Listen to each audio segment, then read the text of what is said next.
Our ministry occupies a strategic position in government as we are mandated to lead in government messaging. We are the facilitators of access to information, the promoters of media development, and the protectors of Zimbabwe's image.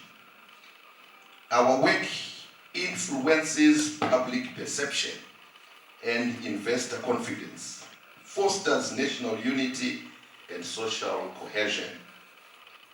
As we review our performance during this retreat, our focus must extend beyond measuring activities. We must ask ourselves whether our interventions are producing tangible outcomes that improve the lives of our citizens and contribute meaningfully to the attainment of Vision 2030. Every program implemented by this ministry, therefore, must clearly demonstrate value for money.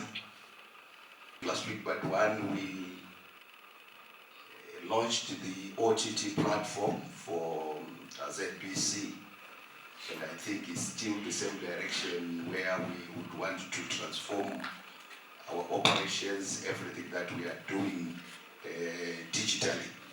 But there still remain an issue. The issue is on monetization. I hope we have discussed about that, and if you did, it's actually an issue where we think the whole industry has to put heads together to see how our digital platforms, our digital content can be monetized. We have to generate money from the content that we are also availing to our audiences. We can't just be doing that for mahara. Something has to be earned. Media houses are encouraged to designate dedicated business desks to produce regular segments focusing on industrialization, profiling, progress on agro-processing, our energy, value chains and beneficiation, fertilizer and value chain, just to mention a few examples. Digital transformation initiatives within the ministry continue to improve the speed and reach of government communication, while our public communication efforts have enhanced the citizen awareness of government programs and policies. We must accelerate the operationalization of licensed community radio stations to ensure that communities throughout Zimbabwe enjoy equitable access to information and opportunities for participation in national development. No broadcaster is an island. In the last 12 months, the ministry has institutionalized the 6 memoranda of understanding with media institutions in South Africa, Kenya, China, and UNESCO. These cover skills exchange on content production and technology transfer for community radios. However, a tracking mechanism must be put in place to realize the benefits of these collaborations.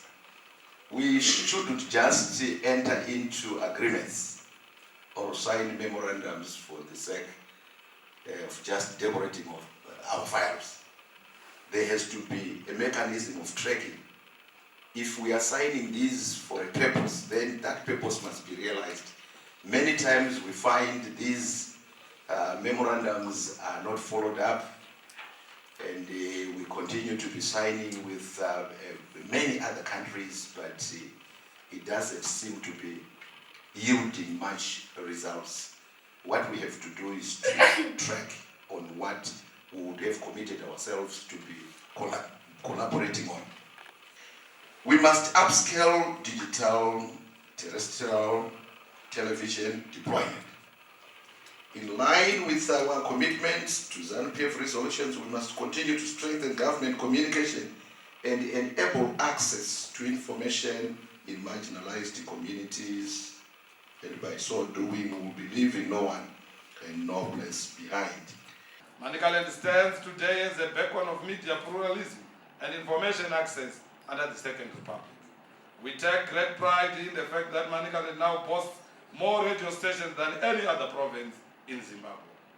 Through the deliberate implementation of the Second Republic's airwave democratization agenda, our communities can now tune in to local content tailored to their dialects, cultures, and developmental priorities.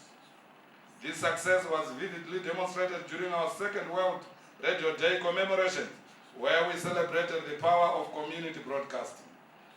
Nowhere is this impact felt more deeply than in Chimanimani and Chipinge, serving remote communities and special interest groups.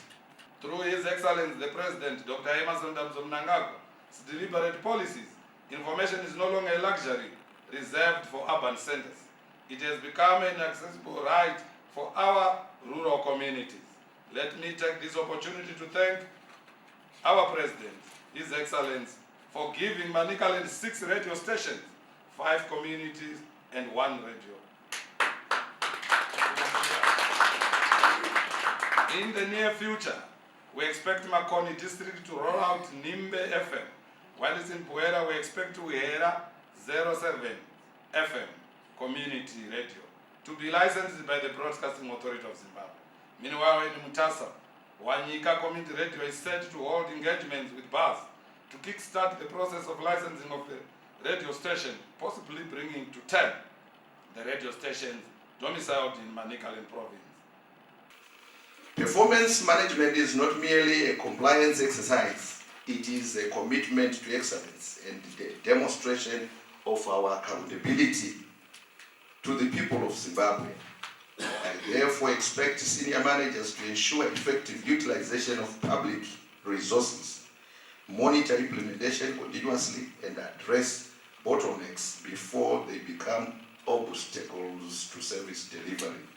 The media is recognized not merely as a spectator, but as an indispensable pillar of national economic transformation, telling the authentic Zimbabwean story, driving the Nyika Inovakwa Nevenevayo ethos, and mobilizing citizens towards the attainment of Vision 2030.